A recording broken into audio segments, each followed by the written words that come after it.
Glória a Deus. Boa noite, igreja. Graça e paz. Amém. Que bom estar aqui com vocês essa noite.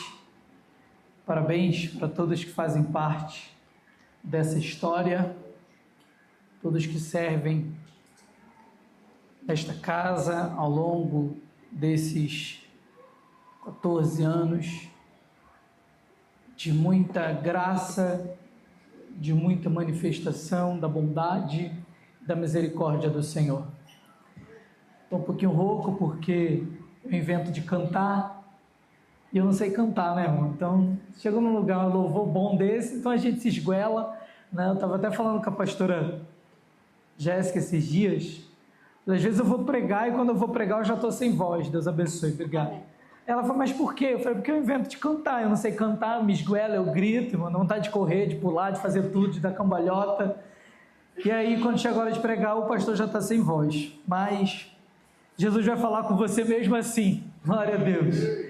Eu estou acompanhado aí de algumas pessoas da nossa igreja, lá do Ministério Edificar, meus sogros estão aqui, né? Reis, Lidiane, a Bia, Felipe, Ana Clara, ali atrás estão Jairo e a Lídia, né, que também vieram junto conosco, servir ao Senhor nessa noite, nos alegrar juntos com vocês nessa noite.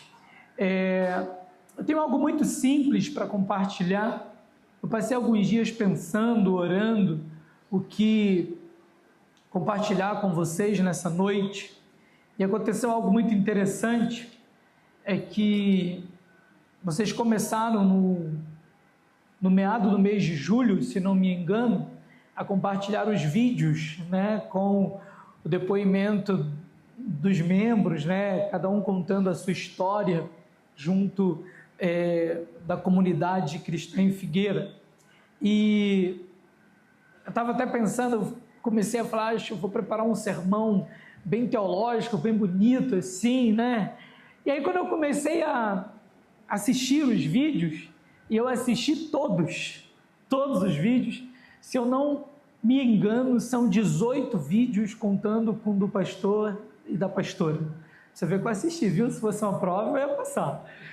Eu assisti os 18 vídeos, eu foquei, eu prestei atenção na fala de cada um de vocês. Eu criei meio que uma nuvem de palavras, né? Foi quase um TCC, irmão, né? As palavras que mais se repetiram, né, em cada um de vocês. E aí algumas frases das que mais se repetiram muitas vezes, as frases de vocês, os depoimentos de vocês começaram com a igreja para mim. Outros disseram essa igreja para mim. Alguns disseram não é apenas uma igreja, é uma família. Há quem testemunhou que através desta igreja tem crescido em fé. Há quem tenha dito que neste lugar encontrou acolhimento, cura e cuidado. Alguns relataram estar felizes em fazer parte disso. Há quem compreende esta igreja como lugar de comunhão. E há quem tenha dito que nesta casa aprendeu o evangelho verdadeiro. Eu sei que vocês vão sair daqui hoje e vão querer assistir os 18 vídeos para saber se o que eu estou falando faz sentido. E aí, à medida que esses vídeos foram sendo divulgados e eu fui assistindo, né, prestando atenção, o Senhor começou a trazer alguns questionamentos ao meu espírito, ao meu entendimento, e eu quero compartilhar algo muito simples com você nessa noite, com base nisso. Porque essas frases se repetiram muito. E essas frases, elas traduziam, elas externavam o que alguns de vocês, o que pelo menos 18 que representam toda esta comunidade de fé, revelaram da significância, da importância dessa igreja para as suas vidas. E aí eu comecei a ouvir do Senhor e a também me questionar. A igreja é tudo isso para você. A igreja é o lugar da cura, a igreja é o lugar de família, a igreja é o lugar onde você tem crescido em fé, a igreja é o lugar de comunhão, a igreja é o lugar onde você aprendeu o evangelho verdadeiro. E a minha pergunta para você essa noite é: a igreja que é tudo isso para você. O que você é para a igreja? Eu queria que você se perguntasse nessa noite, porque quando você consegue compartilhar a sua percepção de igreja, do que ela é para você, de que maneira ser igreja nesta casa te alcança, eu volto para você essa pergunta: a igreja é tudo isso para você? O que você é para a igreja? E esse é o tema do nosso sermão. O que eu sou para a igreja? Um dos meus maiores esforços como pastor é ensinar as pessoas que a igreja não é esse prédio. E quando eu estava terminando de dar esse sermão hoje, eu me lembrei que eu já falei isso aqui alguma vez. A igreja não é esse prédio. O templo está lindo, né, irmãos? Que coisa linda esse altar, né? Eu vim de uniforme para fazer parte do Ministério de Louvor, né? Eu orei, Deus me revela qual é a paleta, e Deus disse: hoje você vai arrumar uma vaga no Ministério de Louvor, né? E eu e a pastora Mariana viemos prontos, né? Mas aí o Túlio estava aqui, não deu para eu pegar o violão e cantar, a Maria e a Thaís também estavam aqui, então não deu para a Mariana cantar. Mas que igreja linda, né, irmãos? E como eu vi nos últimos dias toda essa obra, todo esse processo acontecendo, porque a gente se esforça para que nesse dia, nessa culminância, nesse culto onde a gente levanta um altar de gratidão, o templo, né, a casa esteja bonita. A gente gosta também de arrumar nossas casas para celebrar momentos específicos, né? Dezembro, por exemplo, é um mês onde vem sobre nós um espírito de faxina, irmão. Tem gente que não deu faxina na casa o ano todo. Quando chega dezembro, o camarada reforma a casa, é um mundo e um dia, né? Em um dia a mulher dá faxina e vão embora. Então isso é legal, mas a igreja, quando a gente faz referência à palavra igreja, quando a gente busca o significado de igreja, embora esteja muito bonito, esse templo não é a igreja. A igreja somos nós, a igreja é você. Percebe que quando você diz assim, essa igreja para mim, ou quando você diz essa igreja não é apenas uma família, quando você no teu depoimento disse: é neste lugar que eu estou crescendo em fé, é nesta casa que eu encontrei acolhimento, cura, cuidado, é neste lugar que eu encontro comunhão. Ninguém falou do templo, ninguém falou: olha, eu vim para cá porque aqui eu tenho onde estacionar o meu carro. Ninguém disse: eu venho para cá porque aqui eu encontrei cadeiras confortáveis. Eu vim para cá porque aqui tem um bom equipamento de som. E tudo isso é muito importante, amém? Mas você não está aqui por causa disso. Você está aqui porque você encontrou em outras pessoas. Você está aqui porque você encontrou na ação do Espírito Santo, na vida de muitos irmãos. Porque isso é ser igreja, uma família de muitos filhos semelhantes a Jesus. E foi isso que você encontrou e tem encontrado neste lugar. Então eu me esforço muito para que a gente nunca confunda que vir à igreja é vir ao templo, porque nós não viemos à igreja, nós somos a igreja. A gente só se reúne num lugar. A gente vive tempos que apontam para perseguição. Há um estreitamento, irmãos, a nível mundial, que aponta que nós vamos entrar em épocas e estações de perseguição ao Evangelho, de perseguição à Igreja de Jesus. E talvez a gente chegue ao ponto de um dia não podermos estar neste templo. Isso nunca significará que nós não poderemos ser igreja. Porque se a gente tiver uma esquina para se reunir, irmãos, nós seremos igreja onde quer que 2 ou 3 estiverem reunidos buscando o nome do Senhor. E a minha pergunta para você é: o que você é para a igreja? Você faz parte de uma igreja que é muita coisa para você, mas o que você é para a igreja? É muito bom que você tenha essa percepção, porque isso revela uma igreja saudável. né? Eu sou suspeito de falar, mas eu acho os pastores de vocês uma liderança muito saudável para vocês. Mas eu reconheço a minha suspeição, né, para julgar essa causa. Eles são meus amigos, né? Isso é muito legal. É legal fazer parte de uma igreja saudável, que é tudo isso, que é um lugar de comunhão, que é um lugar que te deixa feliz, que é um lugar que te cura, que é um lugar que te restaura. Mas a pergunta hoje é para que você compreenda que a igreja não é aquilo que ela oferece. A igreja é aquilo que cada discípulo está disposto a entregar. A igreja não é o que o pastor de vocês a cada domingo prega. A igreja é o que você está disposto a praticar a partir daquilo que o seu pastor prega. E eu tomei uma igreja como modelo. Abra sua Bíblia em Atos capítulo 2, Atos dos Apóstolos, capítulo de número 2.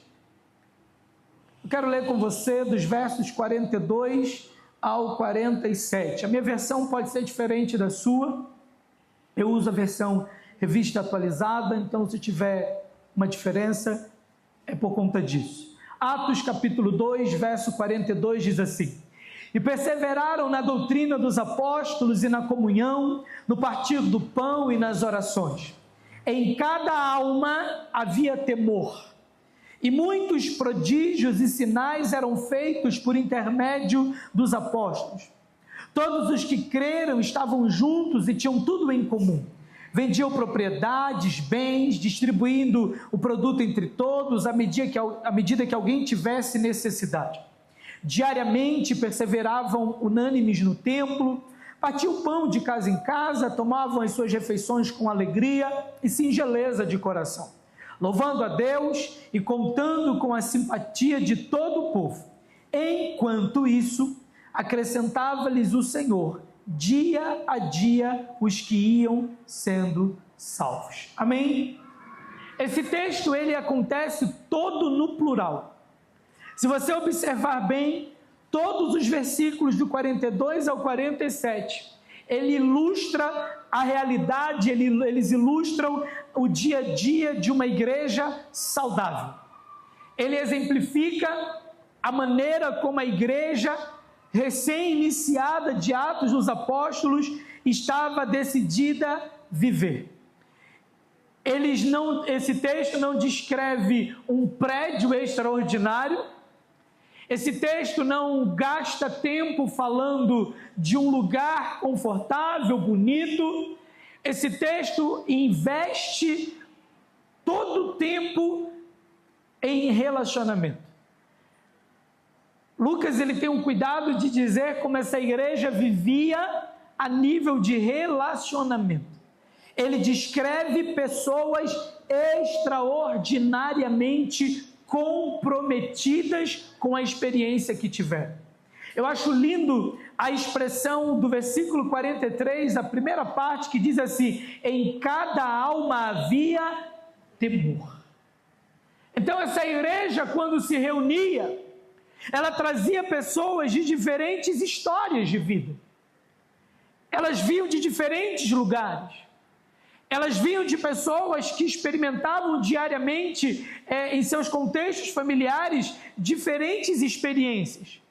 Mas o texto diz que quando essa igreja se reunia com perseverança numa doutrina que já havia sido ensinada, que essa igreja perseverava na comunhão, no partir do pão, nas orações, e que cada alma, assim como hoje, você saiu de sua casa, cada um aqui pode ter tido um domingo diferente, mas às 19 horas estava marcado para começar uma celebração, e aí todo mundo se junta neste templo, e o texto vai dizer: em cada alma havia temor.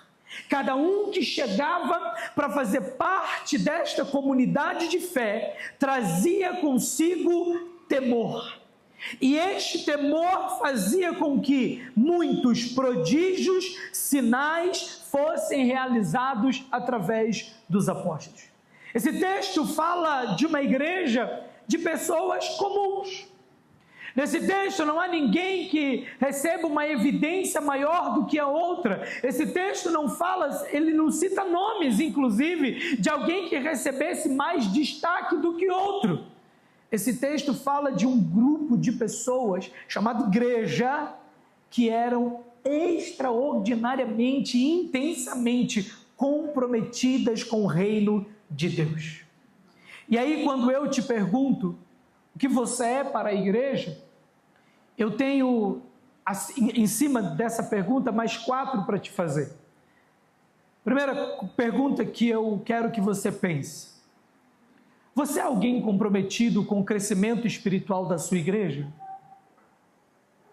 O quanto você está envolvido para que essa igreja cresça espiritualmente? Se você observar o versículo 42, ele fala de uma perseverança na doutrina. A igreja perseverava, a igreja permanecia. A primeira característica de uma igreja saudável não é o seu tamanho, é a sua capacidade de permanecer. E às vezes, irmãos, a gente peca porque a gente vai olhar a estrutura, a logística de uma igreja para tomar uma decisão, por exemplo. Existem hoje, graças a Deus por isso, milhares de igrejas Brasil afora. Algumas são enormes, glória a Deus por isso. Mas a primeira característica de uma igreja saudável não é o seu tamanho. A principal característica da igreja de Atos dos Apóstolos não era o seu tamanho, era a sua capacidade de perseverar, era a sua capacidade de permanecer.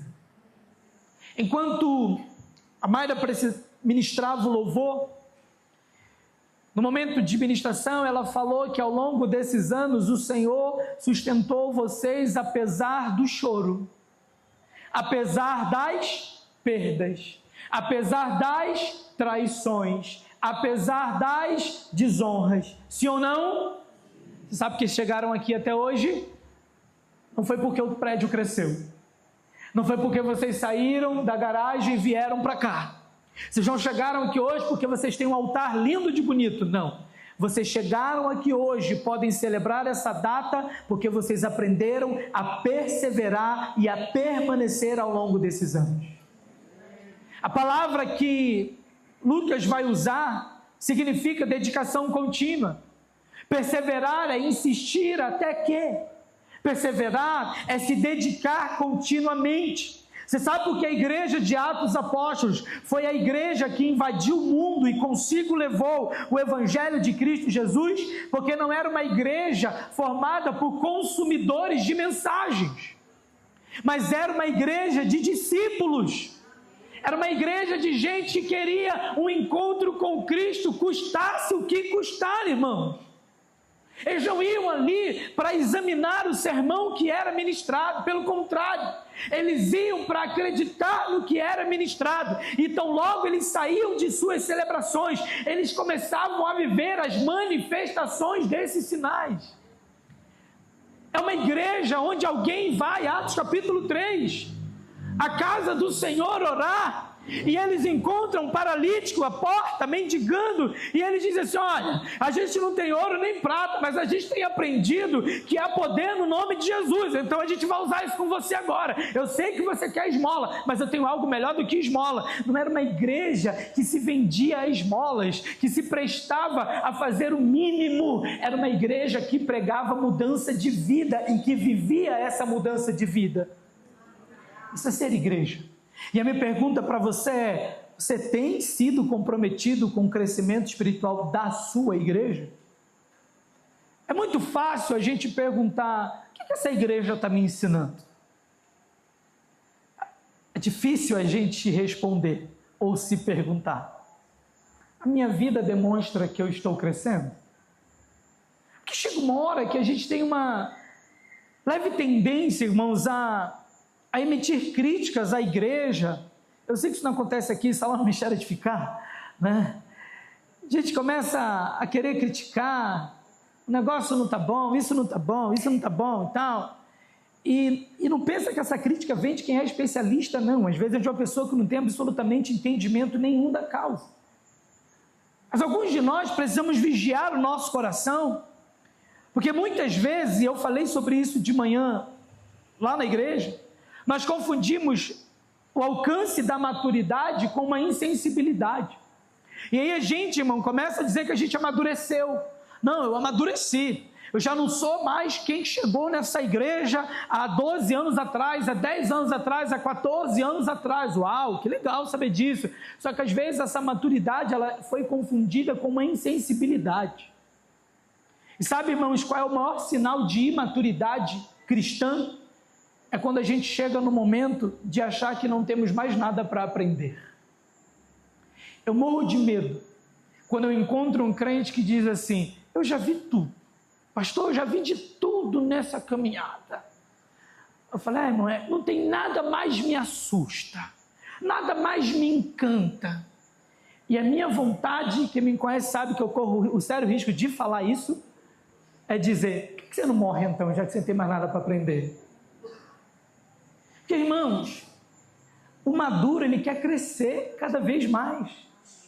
A igreja de Atos é uma igreja que ela tem uma doutrina para perseverar, mas ela também está vivendo as manifestações dos sinais do poder de Deus. A gente está falando de uma igreja que tem apóstolos ensinando, que tem mestres conduzindo um ensino de forma madura e equilibrada, mas ao mesmo tempo essa igreja, ela sai dali para viver os sinais. Não é uma igreja de letra apenas, mas uma igreja de manifestação do poder de Deus.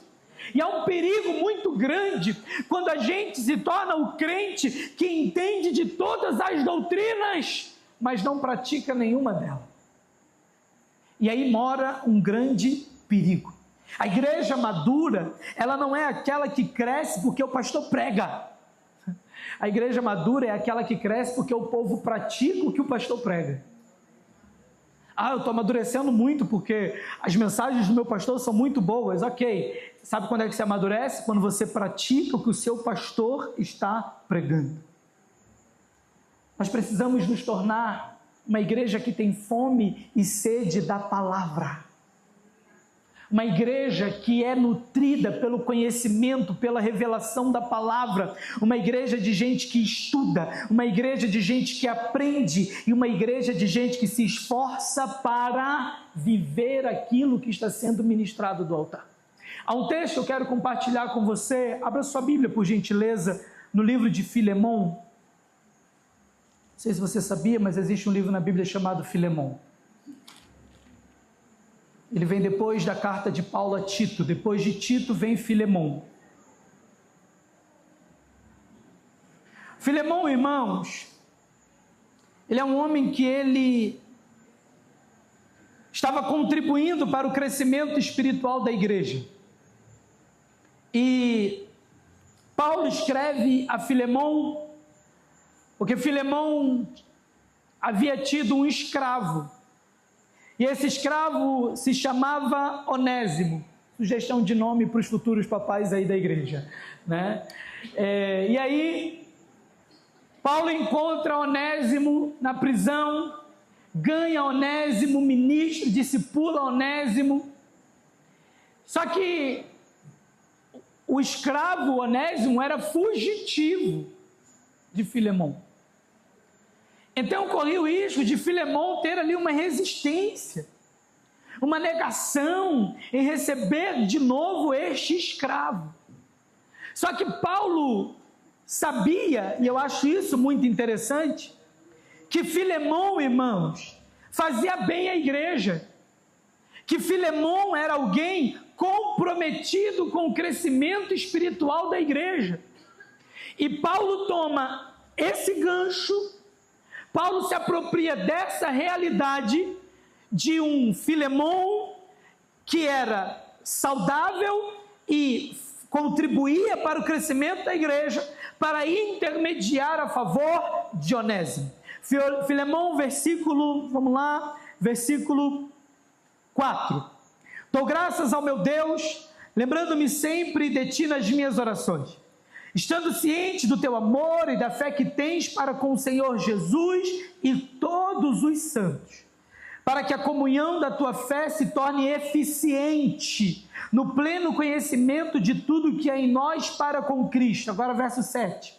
Pois, irmão, tive grande alegria e conforto no teu amor, porquanto o coração dos santos tem sido reanimado por teu intermédio.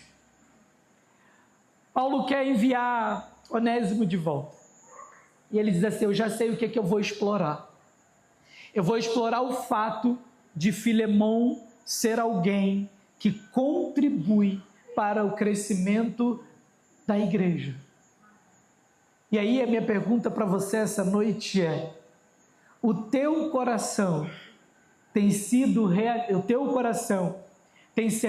para reanimar o coração das pessoas? Olha o que Paulo diz a ele: o coração dos santos tem sido reanimado por teu intermédio. A qualidade de uma igreja, a saúde de uma igreja, depende da maturidade dos seus membros. Qual é a sua parte nisso, irmãos? De que maneira a sua vida tem contribuído para o crescimento espiritual da sua igreja? Quando você estabelece relacionamentos dentro dessa casa, qual é a impressão? Quais são as marcas que você tem deixado no visitante, no não crente, naquele que frequenta o pequeno grupo, naquele que vem nas grandes celebrações? Será que a tua maneira de viver tem reanimado o coração das pessoas? Será que a tua fala, a tua maneira de acolher o outro, tem sido porção de esperança para aqueles que passam por você? Porque é muito fácil quando a gente acha que o único responsável pelo crescimento espiritual da igreja é o pastor. E eu já vi colegas pastores, irmãos, morrendo. Vocês sabem, eu sou psicólogo e eu atendo muitos pastores. Infelizmente, eles só chegam na terapia já com uma depressão, já com uma crise de ansiedade, ou muitas vezes com um transtorno de ansiedade generalizado. E raramente, a causa deles é uma outra que não seja a condução da igreja onde eles servem como pastor. Porque se projeta uma grande expectativa. Não, é o pastor que faz a igreja crescer. Aí o pastor tem que orar mais, o pastor tem que subir monte, o pastor tem que viver de conferência em conferência, o pastor tem que visitar todo mundo, o pastor tem que fazer tudo para todo mundo. E quando esse pastor precisa, quem aparece? Então a minha pergunta para você nessa noite é: você tem sido comprometido com o crescimento espiritual da sua igreja? A segunda pergunta que eu tenho para te fazer é: você é alguém que fortalece ou enfraquece a comunhão? O versículo 42, lá de Atos, capítulo 2, Atos 2,42 diz que existia uma perseverança na comunhão, no partir do pão e nas orações. Aquela igreja não era apenas uma igreja que frequentava reuniões. Havia um senso de pertencimento. E se vocês observarem bem, as declarações de vocês, como por exemplo, a igreja para mim, ou essa igreja para mim, ou a declaração, não é uma igreja, é uma família, isso traz um senso de pertencimento. Aquela igreja, irmãos, eles pertenciam uns aos outros. Eles não iam lá somente para fazer uma reunião legal, um culto interessante, não. Havia um senso de pertencimento, de cuidado. E aí eles não estavam ali, irmãos, cuidando um dos outros no sentido de controle. Aquele cuidado, ele era mútuo. Aquele cuidado era: eu quero o seu bem-estar. Aquele cuidado era: você está chorando, eu vou chorar com você. Espera lá, ele sorriu aqui, nós vamos sorrir juntos também. O teu tempo é difícil, eu vou ficar do teu lado até esse momento difícil passar. Mas quando você cantar o hino da vitória, eu vou cantar junto com você. Havia um senso de pertencimento. E a Mayra também falou isso no louvor. A gente vive um tempo, irmãos, onde a nossa geração tem sido extremamente individualista.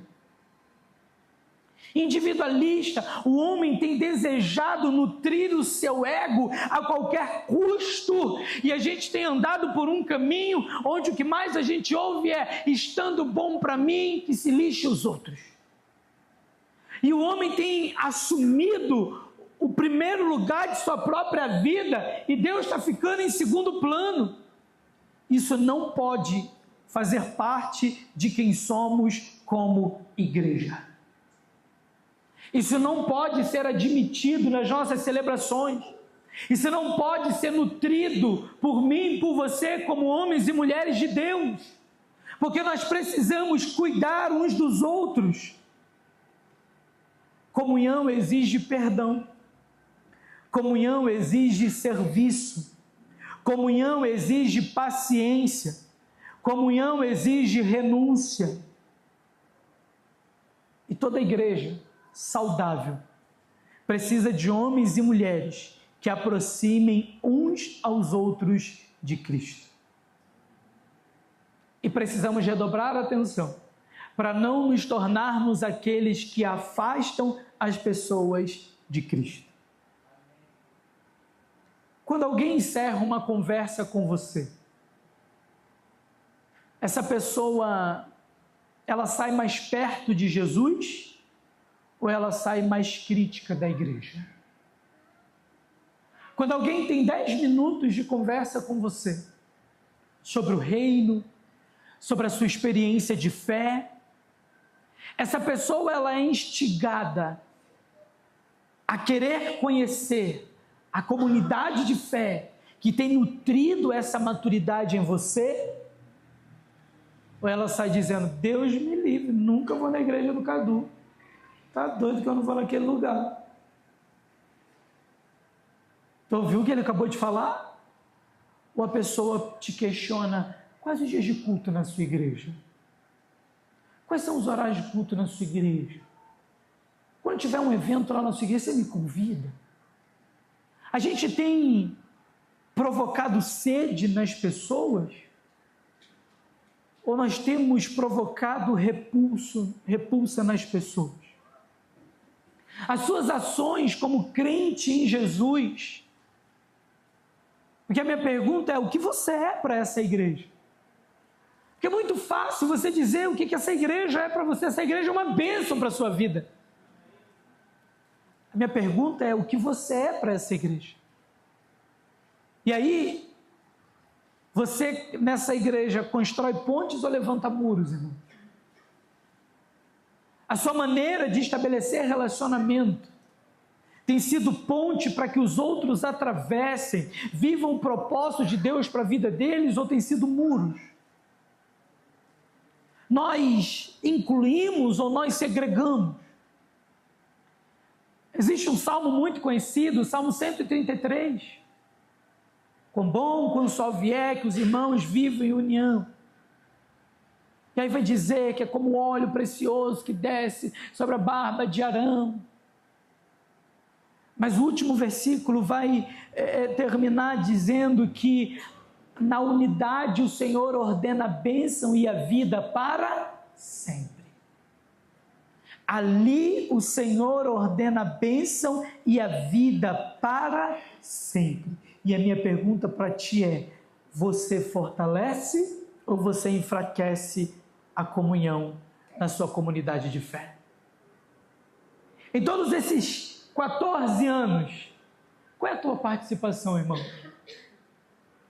Eu sei que alguém pode ter chegado aqui há 1 ano. Eu sei que alguém pode estar aqui há 12 anos. Eu sei que alguém pode ter chegado aqui aos 12 anos. Eu sei que alguém pode estar aqui desde o primeiro culto. E não comparando, porque isso não conta para a sua carteira de trabalho. Mas independente do tempo que você faz parte dessa casa, qual tem sido a tua contribuição?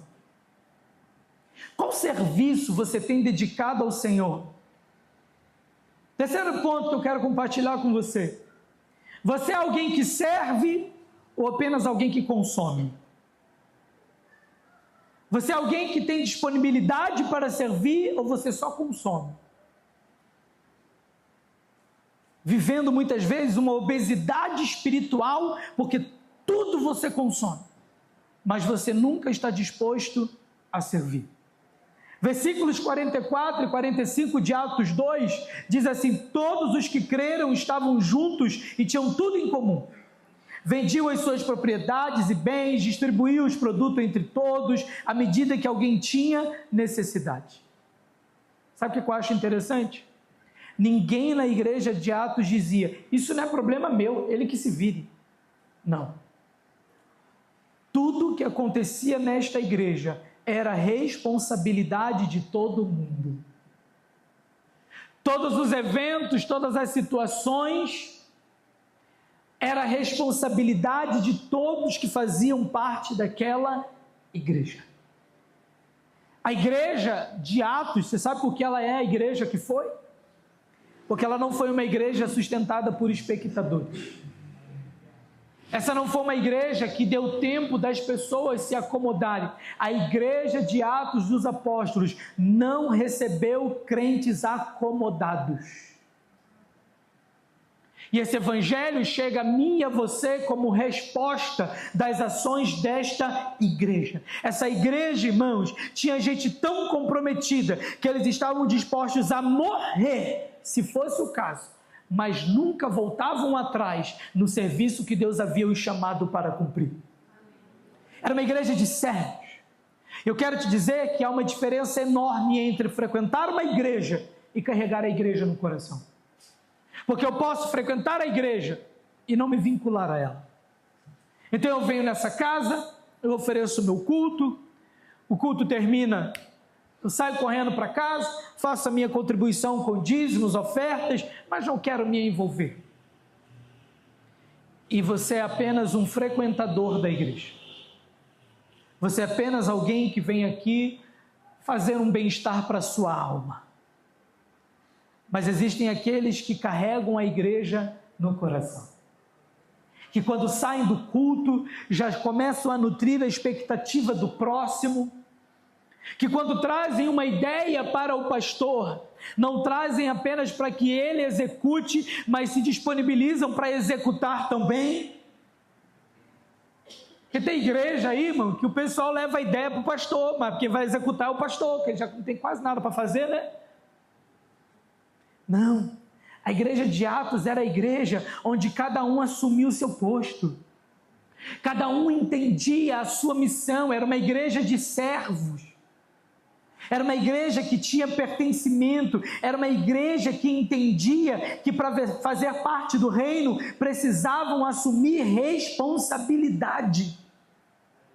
E aí eu quero te provocar para que quando você se sente nessas cadeiras, a sua pergunta não seja o que falta nessa igreja, porque eu sei que com esse altar bonito agora, você pode sentar aí e falar assim: agora, o que eu tenho que falar para o pastor que a gente tem que fazer agora? É rebaixar? É botar ar-condicionado? Quantas máquinas você vai doar? Precisamos de quantas? Quantas máquinas? 6. 6 máquinas. Vamos ver se o glória a Deus continua. São apenas 6 máquinas. Qual é a próxima etapa, pastor? E aí? A próxima etapa pode ser o ar-condicionado, o rebaixamento. Você está pronto para fazer parte disso? Você está pronto para contribuir com isso? Porque às vezes a nossa pergunta é essa: o que ainda falta nessa igreja? E nós, pastores, somos viciados nisso também. Que a gente compra alguma coisa lá para a igreja, eu falo para a Mariana: eu acho que mês que vem já dá para comprar isso e aquilo outro. Hoje acabou o culto, o Felipe estava falando do violão. Vamos comprar um violão, Felipe? Eu não sei quanto tem no caixa, não sei se a gente consegue. Mas, irmão, vamos comprar, porque a gente é viciado nisso. E a pergunta é, quem vem? Quem vem segurar essa corda conosco? Então, antes da gente perguntar, o que falta? O que ainda está faltando nessa igreja? A gente pode perguntar, será que Deus está querendo suprir necessidades na casa dele através da minha vida? Será que Deus tem prosperado a obra das minhas mãos para que eu entre na brecha e assuma algumas causas dessa casa? Quarto ponto. Você é alguém que ajuda a igreja a cumprir a missão? Versículos 46 e 47 diz assim, diariamente perseveravam, unânimes no templo, partiam pão de casa em casa, tomavam as suas refeições com alegria e singeleza de coração. Agora olha que interessante, louvando a Deus e contando com a simpatia de todo o povo. Enquanto isso, acrescentava-lhes o Senhor dia a dia os que iam sendo salvos. E aqui tem algo muito interessante. O versículo 47 fala de uma igreja relevante. Fala de uma igreja que, o texto começa dizendo, ela louvava a Deus, isso é muito importante, tá, irmãos? Mas também fala de uma igreja que contava com a simpatia de todo o povo. E a minha oração é que nós sejamos, no território em que Deus nos plantou, uma igreja relevante. Que os nossos vizinhos celebrem a nossa presença nesse lugar. Que os nossos vizinhos nos tenham como referência. E aí eu não falo do templo, eu falo de quem está dentro dele. Porque quando a gente sai, daqui a pouco, esse templo fecha as portas, fica uma estrutura. Mas quem somos nós nas ruas desse bairro? Você que mora próximo da igreja. Quando alguém faz referência a você, ele faz referência da tua transformação de vida, do teu casamento abençoado, da criação dos seus filhos e talvez de como fazer parte desta casa tenha sido bom para você, ou a pessoa lá, teu vizinho, tua vizinha vai dizer, é daquela igreja lá, ó. Agora ele passou lá para ir lá para o culto, agora ele vai lá para o culto dele. O pau quebrou aqui hoje, mas ele está indo lá para o culto, comemorar os 14 anos da comunidade dele. Ou vai fazer como aquela mulher de 2 Reis, este que passa por nós, é um santo homem de Deus. Aquele homem que está indo, ele faz parte daquela comunidade ali, aquele lugar é um bom lugar, transformou a vida dele. Fulano está indo para aquela igreja, mudou de vida, largou os vícios, Deus restaurou o casamento dele. Qual é a visão, irmãos? Isso nos torna relevantes como igreja. É uma igreja, e nós precisamos compreender isso, que vocês não estão plantados aqui porque foi esse o terreno que o pastor achou. Não é sobre isso. Foi Deus quem plantou vocês neste lugar. Isso faz parte de um plano muito maior, é muito mais do que um espaço para uma construção, é um lugar onde Deus quer que a sua igreja seja relevante e traga o impacto do evangelho a todos que estão no entorno. O crescimento da igreja de Atos era uma consequência de quem eles eram no dia a dia. O versículo 47 começa dizendo, louvando a Deus. Era uma igreja que vivia para tocar o coração de Deus, era uma igreja que vivia para honrar o Senhor, e por isso aquela igreja contava com a simpatia de todo o povo.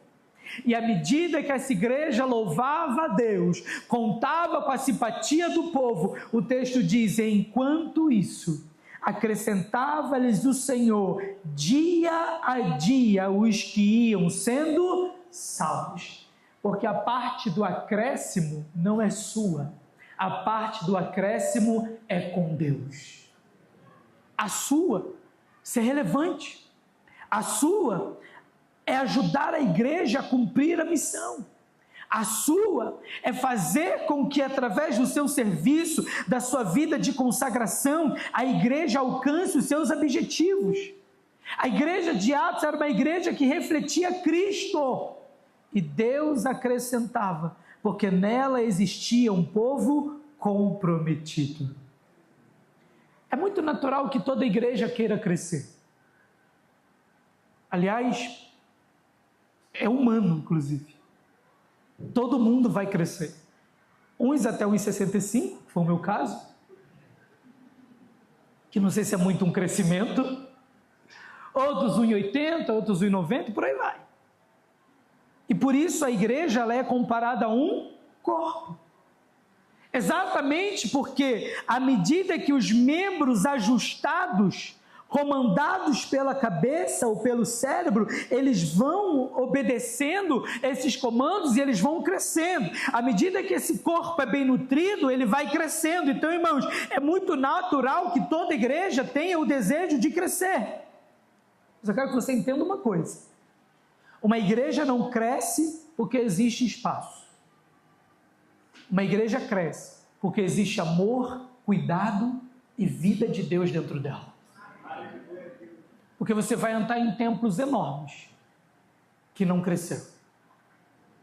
Se você andar por esse bairro, você vai encontrar quadradinhos de 3x3, que não cabe ninguém, que tem gente do lado de fora, querendo a presença, querendo Deus, porque uma igreja não cresce porque há espaço, ela cresce onde tem amor, cuidado e vida de Deus. Serviço, vida de santidade, comunhão, evangelho verdadeiro. Foi falado isso nos depoimentos de vocês, que aqui vocês aprenderam o verdadeiro evangelho, que bênção! E agora, qual é a sua parte neste aprendizado? Você é alguém que vai receber mais e mais e mais, irmãos, já são 14 anos. Não dá para esperar mais 14 para você começar a praticar o que você aprende nessa casa. Você precisa dizer sim para o Senhor. Eu quero fazer um exercício de autoconhecimento com você. Vou deixar o meu lado psicólogo falar alto agora.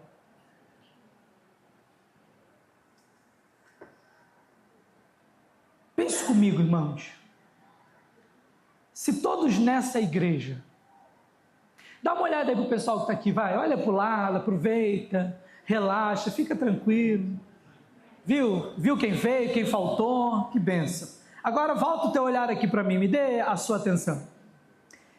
Essa galera que você olhou aí, se todos na igreja, eu quero que você pense nisso, pensa comigo assim, se todo mundo fosse igual a mim aqui, Deus me livre, pensa aí, se todos os membros dessa casa fossem iguais a você, aí agora me responde essas perguntas, eu não quero te expor, responde para si. Como seria a comunhão, irmão? Se todo mundo fosse igual a você. Vamos lá. Como seria a vida de oração se todo mundo nesta igreja fosse igual a você? Como seria o serviço? Será que ia ter gente para servir, para abrir a porta, para fazer mídia, para limpar, para colocar uma cruz bonita no lugar, para fazer obra? Ou a igreja ia cair porque não ia ter ninguém para fazer isso? Se todo mundo na igreja fosse igual a você, como seria o processo de evangelização e para ganhar almas? Eita! Se todo mundo fosse como você, como seria a generosidade e a fidelidade? Será que ia ter gente para contribuir, para ofertar, para expressar fidelidade nos dízimos? E aí? Se todo mundo fosse como você nessa casa, esta igreja seria uma igreja saudável ou uma igreja adoecida? E o meu propósito não é diagnosticar que você está doente espiritualmente, jamais.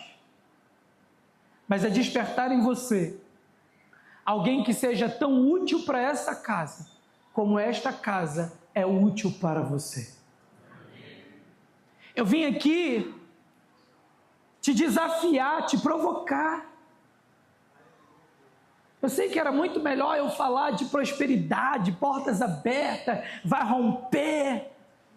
Eu vejo mais 200 membros aqui no ano que vem. E tudo isso pode acontecer. Mas essa é a próxima mensagem. Porque eu não posso ministrar essa outra sem antes perguntar: você pode fazer parte disso? Você está disposto a fazer parte disso? Nesse aniversário, nós ouvimos testemunhos de uma igreja que acolheu, de uma igreja que cuidou, de uma igreja que restaurou família, de uma igreja que ensina o evangelho verdadeiro, e louvado seja Deus por isso. Mas o Espírito Santo está aqui, amém? E ele tem uma pergunta para você: quem tem sido você para essa igreja?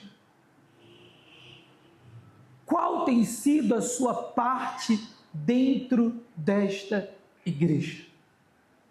E essa pergunta é importante, sabe por quê, irmãos? Nós estamos aqui, mas enquanto eu pregava eu vi uns gritos, e eles vêm dali, ó. Tem uma igreja ali também. E a igreja que somos aqui hoje é a igreja que vai preparar aquela geração que está lá. Então não adianta eu querer que a minha filha ame o Senhor, ame a casa, ame o altar, ame a presença, se quando na minha vez e na minha oportunidade eu fui negligente com isso. Eu me omiti daquilo que Deus me chamou para ser e fazer. Se na minha vez eu entendi que essa tarefa era do pastor, o pastor nunca tem nada para fazer, então ele vai fazer isso. O pastor tem tempo. Tem uns irmãos aposentados da igreja, eles podem ir para lá ficar lá com o pastor.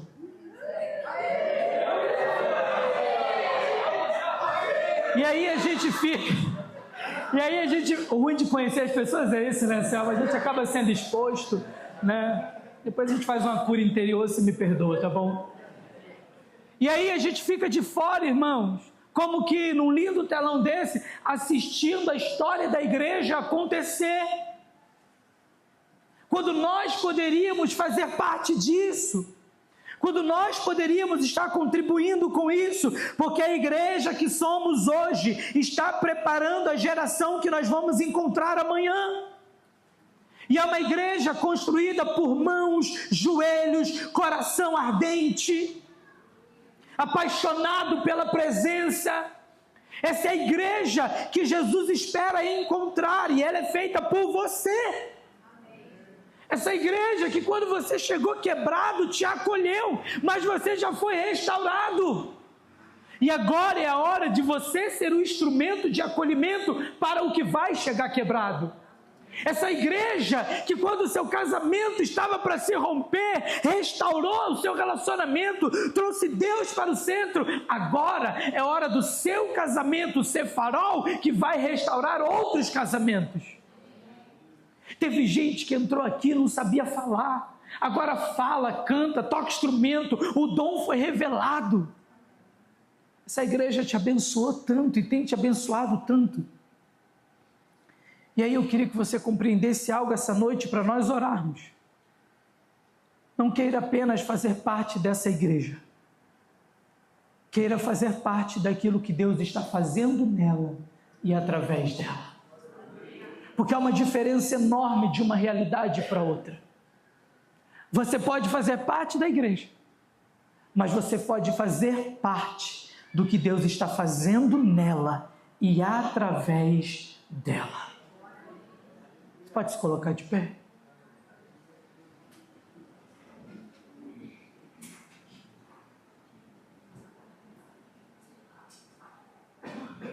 A igreja não é um lugar de consumo, irmãos. A igreja é o corpo de Cristo. E Efésios 4 vai dizer que cada um foi chamado e tem sido aperfeiçoado na edificação deste corpo, na edificação dessa igreja. Quando cada um de vocês compreende o chamado, o propósito e assume a sua responsabilidade, esta casa, esta igreja, deixa de ser apenas um lugar que nos abençoa, um lugar que nos faz bem, e passa a ser uma casa onde Deus manifesta a sua presença e transforma vidas. Eu digo muito isso lá na igreja. Essa casa é boa para você? Essa casa te abençoou? Servir a Deus nesse lugar tem sido interessante para você? Por que tudo isso é tão bom para você? Por que tudo isso sacia a sua alma, alimenta o seu espírito, te fortalece? Por que a gente não compartilha isso? Por que a gente não diz: Deus, eis-me aqui, conta comigo? Eu fui tão abençoado nessa casa que eu não consigo apenas ser um espectador. Eu quero servir, eu quero encontrar o meu chamado, eu quero me deparar e abraçar com o meu propósito para ser fiel ao Senhor naquilo que o Senhor tem para fazer em mim e através de mim, irmãos. Porque às vezes a gente para no que Deus fez em nós, só que começa em nós, mas continua através de nós. Eu entrei na casa do Senhor pela primeira vez aos 15 anos. A maioria daqui conhece a minha história. Um filho que foi à casa do Senhor, teve um encontro com Jesus, mas os pais não serviam ao Senhor. Comecei a pregar a palavra, a receber convites para pregar em tantas igrejas, e não era porque eu sabia pregar, eu tenho certeza disso, é porque eu era pequenininho, então era engraçado um pequenininho pregando a palavra. E um dia eu fiz um apelo, 7 pessoas vieram entregar a vida para Jesus, e naquele dia eu tomei uma decisão, porque eu não podia, irmãos, eu não conseguia me conformar com o fato de 7 estranhos, que eu nunca vi na minha vida, terem entregado a vida para Jesus, porque eu ministrei um sermão pela misericórdia de Deus, e o meu pai e a minha mãe estarem fadados ao inferno, porque eles tinham um filho crente dentro de casa, mas que não evangelizava para eles. E naquele dia eu fiz um voto naquele altar. Eu disse: Deus, eu não quero ganhar mais uma alma para o Senhor, se eu não conseguir ganhar os meus pais para Jesus. Irmãos, eu nunca quis ser pastor. No dia 26 de julho, fizeram 19 anos que eu fui ordenado ao ministério pastoral. Você sabe por que eu me tornei pastor? Porque eu fui inventar de ganhar meu pai e minha mãe para Jesus. Porque eu fui inventar de fazer uma oração na varanda da minha casa. E na primeira noite em que a gente fez essa oração, eu lembro que eu fiz nos fundos, porque eu não queria que ninguém ouvisse. E Deus disse: semana que vem eu quero na varanda da frente. Mas Deus, o muro é baixinho, o portão é de grade, quem passar vai ver. E Deus disse: mas é isso que eu desejo. E aquela oração na varanda deu vida a uma igreja, fez nascer uma igreja, onde famílias estão sendo restauradas, onde dons estão sendo restaurados, e os meus pais estão servindo ao Senhor lá até hoje, irmãos. O primeiro batismo do Ministério Edificar foi em novembro de 2008. 12 pessoas se batizaram. 2 delas, meu pai e a minha mãe. Servir a Jesus é tão bom, ter tido encontro com Ele foi tão bom, fazer parte da igreja era tão bom, me alimentar e me nutrir de palavras era tão bom, adorar a Deus era tão bom.